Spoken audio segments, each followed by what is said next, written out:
ಆತ್ಮೀಯ ಕರ್ನಾಟಕ ರಾಜ್ಯ ಸರ್ಕಾರಿ ನೌಕರರೇ, ತಮಗೀಗಾಗಲೇ ತಿಳಿದಿರುವಂತೆ ಜುಲೈ 1, 2025ರಿಂದ ಪೂರ್ವಾನ್ವಯವಾಗುವಂತೆ ಶೇಕಡಾ 2 ತುಟ್ಟಿ ಭತ್ಯೆಯನ್ನು ಮಂಜೂರು ಮಾಡಿ ರಾಜ್ಯ ಸರ್ಕಾರ ಆದೇಶವನ್ನು ಕೂಡ ಹೊರಡಿಸಿತು.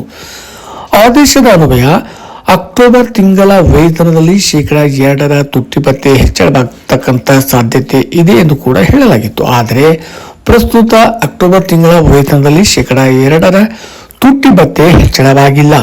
ಕೆಲವೊಂದು ತಾಂತ್ರಿಕ ತೊಂದರೆಗಳಿಂದ ಅದನ್ನು ಈ ಒಂದು ವೇತನ ಆದ ನಂತರ ಬಾಕಿ ಇರ್ತಕ್ಕಂಥ ತುಟ್ಟಿ ಭತ್ಯೆಯಲ್ಲಿ ಅಕ್ಟೋಬರ್ ತಿಂಗಳ ಒಂದು ತುಟ್ಟಿ ಭತ್ಯೆಯನ್ನು ಕೂಡ ಸೆಳೆಯಬಹುದಾಗಿದೆ.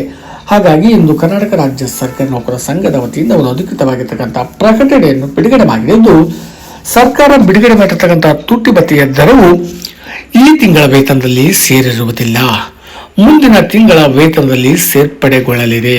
ಅಲ್ಲದೆ ಈ ತಿಂಗಳು ಸೇರಿದಂತೆ ಹಿಂದಿನ ತಿಂಗಳ ತುಟ್ಟಿ ಭತ್ಯೆ ವ್ಯತ್ಯಾಸದ ಮೊತ್ತವನ್ನು 1ನೇ ತಾರೀಕಿನ ನಂತರ ತಾವು ಡ್ರಾ ಮಾಡಬಹುದಾಗಿದೆ. ಅಂದರೆ ನವೆಂಬರ್ 1ರ ನಂತರ ತಾವು ಬಾಕಿ ಇರ್ತಕ್ಕಂಥ ತುಟ್ಟಿ ಭತ್ಯೆಯ ಒಂದು ವೇತನವನ್ನು ಪಡೆಯಬಹುದಾಗಿದೆ ಎಂದು ಕರ್ನಾಟಕ ರಾಜ್ಯ ಸರ್ಕಾರಿ ನೌಕರರ ಸಂಘದ ರಾಜ್ಯಾಧ್ಯಕ್ಷರಾಗಿರ್ತಕ್ಕಂಥ ಶ್ರೀ CS ಷಡಕ್ಷರಿ ಅವರು ಒಂದು ಅಧಿಕೃತವಾಗಿರ್ತಕ್ಕಂಥ ಪ್ರಕಟಣೆಯನ್ನು ಬಿಡುಗಡೆ ಮಾಡೋದ್ರ ಮೂಲಕ ತಿಳಿಸಿದ್ದಾರೆ.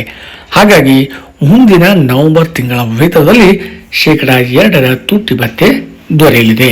ಹಾಗಾಗಿ ನವೆಂಬರ್ 1ರ ನಂತರ ತಾವುಗಳು ಒಂದು ಬಾಕಿ ಇರ್ತಕ್ಕಂಥ ತುಟ್ಟಿ ಭತ್ಯೆ ಅಂದರೆ ಅರಿಯರ್ಸ್ ಅನ್ನು ಪಡೆಯಬಹುದಾಗಿದೆ.